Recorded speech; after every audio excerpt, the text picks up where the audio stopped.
দেখ, আজকে হচ্ছে আমরা এই টপিক গুলো ক্লিয়ার করব। কি কি আছে? Understanding worksheet, insert, rename, delete, move and copy. ওকে।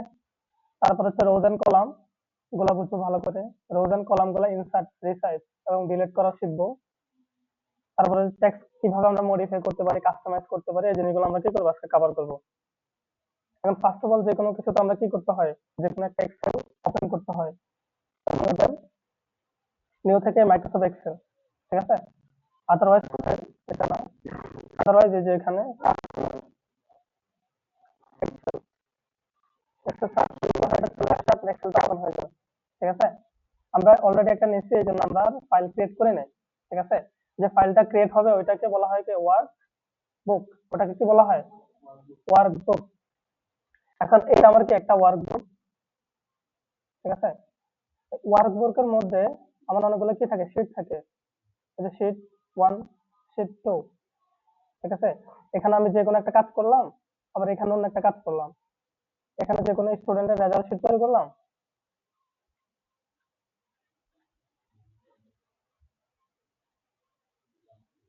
আর এখানে ধরো স্যালারি শিট তৈরি করলাম। দুইটা দুই রকম না? এখানে লিখে দেন যে স্যালারি শিট। এখানে ক্লিক করলে আপনি যে কোনো কিছু টাইপ করবেন, এটা লেখা হয়ে যায়। এখন আপনার আরেকটা জিনিস দরকার, ঠিক আছে। ধরেন ইনভেন্টরি ম্যানেজমেন্ট, এখানে ক্লিক করতে এখানে ক্লিক করতে পারেন। ওকে। কয়ভাবে আনা যায়? দুইভাবে। এই যে এখানে আইকনে ক্লিক করলে কি বলতেছে, নিউ শিট। ক্লিক করেন। ক্লিক করলে আমার আরেকটা জিনিস আসতেছে, তো লিখে দেন ইনভেন্টরি ম্যানেজমেন্ট দিয়ে দিলাম, আরেকটা শিট নিয়ে নিলাম। এখন আমার আরেকটা দরকার, তখন কি করবো? Click, insert. এখন ইনসার্টে গেলে এই যে ওয়ার্কশিট দেখছেন, ওয়ার্কশিট ক্লিক করে ওকে দেন। নতুন আরেকটা ওপেন হয়ে গেছে না? এখন ডিফল্ট ভাবে কি আসতেছে, শিট 4, কারণ এটা 4 নম্বর শিট, এই জন্য এটা আসতেছে। এখন আমরা এটাকে নাম চেঞ্জ করতে পারি, রিনেম। রাইট বাটন ক্লিক করে রিনেম অপশন ক্লিক করুন। এখানটা কি কি দেওয়া যায়, এটা আমাদের নাম্বার অফ শিট 5, 4, এটা দিয়ে দিলাম। এখন এই জিনিসগুলো আপনি ড্র্যাগ করে নিয়ে আসতে পারবেন। দেখেন, মাউস দিয়ে ধরে আমি যেখানে ইচ্ছা ওখানে বসাইতে পারবো। আচ্ছা, এই স্যালারি শিটকে ধরে আনলাম, এই যে এখানে দেখাই দিলাম, যে একটা আইকন দেখছেন উপরে, এখানে এনে বসাই দেন, স্যালারি শিট চলে আসছে। একবার শেষে নিয়ে যাবেন, এখানে নিয়ে যান। এখন আপনি অন্যভাবে এটা মুভ করতে পারেন। রাইট বাটন ক্লিক করেন, এই যে মুভ অর কপি দেখছেন, মুভ অর কপিতে ক্লিক করেন। ক্লিক করলে দেখেন এটাকে যদি আপনি বলেন মুভ টু এন্ড, তাহলে 4 নম্বরটা কি একদম সবার শেষে চলে যাচ্ছে, গেছে কিনা? এবার রেজাল্ট শিটকে বলে দেন মুভ টু এন্ড, এটা বলে দেন ইনভেন্টরি ম্যানেজমেন্ট বলেন, অথবা স্যালারি। ওটা কি হয়েছে, এখানে চলে আসছে, বুঝতে পারছেন? আবার এটাকে ধরেন, অথবা এটাকে ধরেন, এটাকে ধরে বলে দেন মুভ, মুভ আর কপি। কোথায় রেজাল্ট শিট, এখানে দেখে দেন, এটা এখানে চলে আসছে, বুঝতে পারছেন? মানে রেজাল্ট শিট যেখানে আছে ওই জায়গাটা কি করছে, সে দখল করে নিচ্ছে। আচ্ছা, এখন দেখেন আমার নম্বর অফ শিট কি 4, আমার দরকার নাই, কি নাই? নাম্বার অফ শিট 4 টা দরকার নাই, তখন আমি ডিলিট করে দিব ওয়ার্কশিট।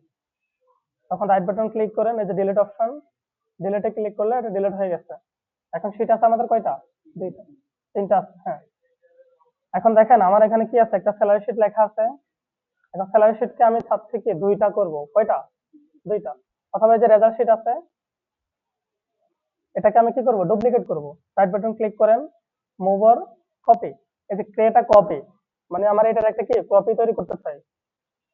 ওকে দেন, কি হয়ে গেছে, রেজাল্ট শিট 2।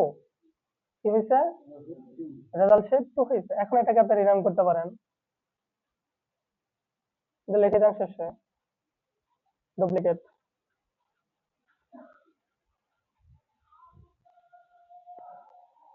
এতটুকু বুঝছেন? এখন আবার আসেন এখানে, এখানে আসার পর আপনি ধরেন কোন এক জায়গায় গেলেন, এটা কাজ করছেন, ঠিক আছে। কাজ করার ফলে আপনি ছাপা কপি বানাইতে গেলেন, যে কোনো কাজে গেলেন, কম্পিউটারটা কি অন আছে, ঠিক আছে। এখন আপনি চাচ্ছেন এখানে একটা কি, যাতে কেউ ডাটাগুলো চেঞ্জ করতে না পারে। এরকম কিছু, তখন রাইট বাটন ক্লিক করেন, প্রোটেক্ট শিট, এখানে ক্লিক করলাম। এখানে বলতেছে সিলেক্ট লক, মানে সেল যেগুলো আছে এগুলো আমি লক করে দিব, ওকে দেন। ওকে দিলে এখন আপনি কিছু কি করতে পারবেন, লিখতে পারবেন না, দেখছেন? আমি এখানে ধরেন আমি লিখলাম কি এ দিলাম, নিচ্ছে না, কারণ আমি কি প্রোটেক্ট করে রাখছি এটাকে। এখন বাকিগুলোতে যদি লিখি আমি, লেখা যাচ্ছে, জাস্ট ওই শিটে কি কোনো কিছু আমি আপডেট করতে পারতেছি না। তখন আমি কি করব, রাইট বাটন ক্লিক করেন, রাইট বাটন ক্লিক করে আনপ্রোটেক্ট শিট, আনপ্রোটেক্ট শিটে ক্লিক করলে কি হয়, এখন আমি যে কোনো কিছু কি করতে পারবো, লিখতে পারি। এখন একটা জিনিস দেখেন, আমার এখানে কি আছে, সেল আছে, সেলে যদি আমি জাস্ট একটা ক্লিক করি, তখন যদি কিছু একটা লিখছি আগেরটা চলে যাবে পুরোপুরি। তখন আমাদের কি করতে হয়, এই যে এখানে ডাবল ক্লিক করতে হবে, তখন একটা কি ড্রপ ডাউন কি হবে, আপ ডাউন হবে, তখন এখানে যে আপনি লিখতে পারবেন। জাস্ট ডাইরেক্ট ক্লিক করে যদি কোনো কিছু লেখেন, এটা কি হয়ে যাবে, আগের ডেটা কি হয়ে যাবে, রিমুভ হয়ে যাবে, বুঝতে পারছেন? এখন আরেকটা জিনিস দেখেন, আরেকটা জিনিস হচ্ছে যে ট্যাব কালার। ট্যাব কালার হচ্ছে এগুলো এক একটা কি ট্যাব, তাই কিনা? আমরা এখানে তো অনেকগুলো ট্যাব দেখছিলাম না, ওইটাও কি আমাদের একটা ট্যাব। এই ট্যাব গুলোতে ক্লিক করলে ট্যাবের যে ডেটা গুলো আছে ওগুলো চলে আসে। এখন আমাদের আরেকটা কাজ, এই ট্যাব গুলোতে আমি একটা কালার করবো, তাহলে আরেকটু সুন্দর দেখা যাবে, ঠিক আছে? রেজাল্ট সেটা একটা কালার করে, ট্যাব কালার রেড এর মধ্যে এখন দেখা যায় না, কিন্তু হালকা লাইট কালার। যখন আপনি এখানে আসবেন দেখেন রেড কালার দেখা যাচ্ছে, এটা একটু গ্রিন কালার বা ইয়েলো কালার দেন, দেখেন আরেকটা কালার হয়ে গেছে, ব্লু কালার দেন, দুইয়ের মধ্যে রাখেন। এখন দেখেন আপনি দেখছেন কালার হয়ে গেছে, যে আপনি যেখানে যাবেন ওটা একটু লাইট কালার আসে, বুঝছেন? মানে এটা রানিং আছে, এটা দেখায়। বাট বাকিগুলো কি হয়ে গেছে, কালার হয়ে গেছে। এই জিনিসটা অনেক সুন্দর না? হ্যাঁ। এই জিনিসগুলোর কারণে আমরা কি করতে পারি, আপনার যে ওয়ার্কশিট গুলো আছে আমরা মডিফাই করতে পারি স্মার্ট ওয়েতে। আরেকটা জিনিস দেখেন, সিলেক্ট অল শিট, এটার মাধ্যমে কি সবগুলো আমার শিট কি হয়ে গেছে, সিলেক্ট হয়ে গেছে, ওকে।